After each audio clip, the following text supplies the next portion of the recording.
Okay အားလုံးပဲမင်္ဂလာပါကျွန်တော်ဒီနေ့ပြောပြပေးမယ့်အကြောင်းတော့ programming logic တွေအကြောင်းပြောပြပါမယ်ကျွန်တော်ဒီမှာတော့နှစ်ပိုင်းခွဲပြီးပြောပြပါမယ်နေ့မို့ဆိုဗီဒီယိုကြီးတအားရှည်သွားမှာဆိုလို့ပါဟုတ်ပြီအရင်ဆုံးကျွန်တော်တို့နေရာ10နေရာပေးမယ်ဆိုရင်ကျွန်တော်တို့တဘာဝနီးတိုင်းဆိုရင်1 2 3 4 5 6 9 10 90ဆိုပြီးတော့10ခုသတ်မှတ်တယ်ဟုတ်ပြီနော် programming မှာကြတော့အဲ့လိုမဟုတ်ဘူး0ကနေစတယ်0ကနေ90ပေါ့နော်ဒါလည်းဒီ1 2 3 4 5 6 9 10 90နဲ့အတူတူပဲပို့ပြီးတော့ရှင်းချင်တယ်ဆိုရင်ဒီမှာ A ထဲမှာကျွန်တော် apple ရဲ့ banana kiwi ဆိုပြီးတော့ဖော်ပြလိုက်တယ်အဲ့ဒါမှကျွန်တော်တို့ပထမနေရာအသီးကိုယူမယ်ဆိုရင် apple ဆိုပြီးယူမယ်ကျွန်တော်တို့ပထမအဆုံးဇာတ်လုံးဆိုရင်ကျွန်တော်တို့က1လို့ပဲသဘောထားကြလေအမှန်တော့3ညလို့သဘောထားပေးရတယ်အဲ့တော့နံပါတ်ဒုတိယနေရာမှာရှိရာ1တတိယနေရာမှာရှိရာ2အဲ့လိုမျိုးလေးတော့ဖြစ်သွားတာပေါ့နော်ဟုတ်ပြီနောက်တစ်ခုက Python arithmetic operator ဟုတ်ပြီပေါင်းမယ်ဆိုရင်အပေါင်း addition x ပေါင်း y เนาะ x တန်ဖိုးနဲ့ y တန်ဖိုးနဲ့ပေါင်းမယ်ဆိုရင် plus sign ကိုသုံးပေးရတယ်minus sign ကြတော့ x နဲ့ y နဲ့ကိုနှုတ်ဖို့အတွက်ခရီးပွင့်ကြတော့ကျွန်တော်တို့မြှောက်ဖို့အတွက် x နဲ့ y နဲ့တန်ဖိုးကိုမြှောက်ဖို့အတွက်အသုံးပြုတယ်။နောက်ကျွန်တော်တို့ keyboard မှာမြှောက်တဲ့ဥစ္စာမပါတော့ကျွန်တော်တို့ဒီခရီးပွင့်လေးကိုအသုံးပြုရယ် bracelet ကြတော့ကျွန်တော်တို့စားတဲ့နေရာမှာအသုံးပြုတယ် x/y ဆိုရင်x တန်ဖိုးနဲ့ y တန်ဖိုးနဲ့စားပါဘောเนาะဒီ person ကြတော့ module x နဲ့ y နဲ့စားလို့ရတဲ့အကျွန်းကိုယူမှာเนาะခရီးပွင့်နှစ်ခါကြတော့ double ကြတော့x ဒီလိုမျိုးဆိုရင်ကျွန်တော်တို့နှစ်ကိုဒီလိုခရီးပွင့်နှစ်ခါနဲ့9နဲ့ကတ်လိုက်မယ်ဆိုရင်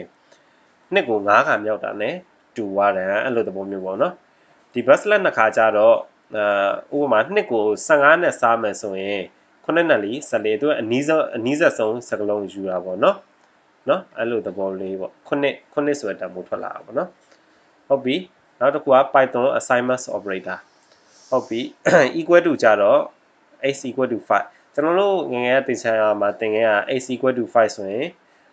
x တန်ဖိုးက9နဲ့ညီရယ်ဆိုတော့သဘောမျိုးပေါ့เนาะ programming language မှာကြတော့အဲ့လိုမဟုတ်ဘူး x တန်ဖိုးထဲမှာ9ရှိရယ်ဆိုတဲ့သဘောအဲ့လိုသဘောမျိုးပေါ့เนาะ plus equal to ကြတော့ဒါ programming မှာရေးရင်ဒီလိုပုံစံရေးပေးရတယ်သဘောတော့ဒါ example ပေါ့เนาะဒီဘက်ချမ်း example ပေါ့เนาะဒီဘက်ချမ်း example လေဘာနဲ့ x plus equal to 3ဆိုရင်ဘာနဲ့တူလဲဆိုရင် x ကို3နဲ့ပေါင်းထားတယ်တူတယ်เนาะအဲ့တော့5ဒီမှာ5ဆိုရင်တန်ဖိုးက8ထွက်လာမယ်เนาะဒါကြတော့အတူတူပဲ programming မှာရေးမယ်ဆိုရင်ဒီလိုရေးရတယ်သဘောတော့ကတူပါကြတာဒီလိုမျိုး5အနှုတ်3ဆိုရင်2ဒါကြတော့မြောက်တာ programming မှာရေးရင်ဒီလိုသဘောတဘာဝကဒါနဲ့တူပဲเนาะအဲ့တော့9 3 15ဒါကြစားမယ်เนาะဒါ programming မှာရေးဒီလိုသဘောတဘာဝဒါနဲ့တူတယ်ဒါအကျွန်းယူမယ်เนาะဒါအကျွန်းယူမယ်ဒါအတူတူပဲဒါစားတာပဲเนาะဒါကလည်းနှစ်ထပ်ကိန်းမြောက်တာအတူတူပဲเนาะနောက်ရင်းနဲ့ကိုယ်အောင်နားလည်လာလိုက်မယ်เนาะဟုတ်ပြီနောက်တစ်ခုက Python comparison operator เนาะ equal ကျွန်တော်တို့ခုနလိုပေါ့เนาะဒီမှာ x equal to 5ဆိုကျွန်တော်တို့ထင်တာ x နဲ့5နဲ့ညီရယ်အမှန်တော့မဟုတ်ဘူး x တန်ဖိုးထဲမှာ5ရှိရယ်အဲ့နှစ်ခုကိုညီးခြင်းနဲ့ဆိုရင် equal နှစ်ခါသုံးပေးရတယ်အဲ့လိုသဘောမျိုးเนาะ not equal ကြတော့မတူတာเนาะ x နဲ့ y နဲ့မညီဘူး greater than တော့တည်ပြီးသား x က y ထက်ကြီးတယ် less than x က y ထက်ငယ်တယ် greater than equal to ကြတော့ဘယ်လိုမျိုးလဲဆိုရင် x က y ထက်လည်း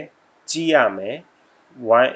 y နဲ့လည်းညီရမယ်ဆိုတဲ့သဘောမျိုးနောက်ပိုင်းကျွန်တော် program တွေရေးနေနားလည်လာမယ် less than ကြတော့သူ့ထက်လည်းငယ်ရမယ်သူနဲ့လည်းညီရမယ်ဆိုတဲ့သဘောမျိုးเนาะဥပမာဘယ်လိုမျိုးလဲဆိုရင်ကျွန်တော်တို့အရက်ဝယ်မယ်ဆိုရင်အသက်18နှစ်နဲ့လည်းညီရမယ်18နှစ်အထက်ဖြစ်ရမယ်18နှစ်အောက်ဖြစ်လို့မရအောင်အဲ့လိုသဘောမျိုးပေါ့เนาะဟုတ်ပြီကျွန်တော်တို့နောက်ဒုတိယအပိုင်းမှာဆက်တွေ့ကြပါမယ်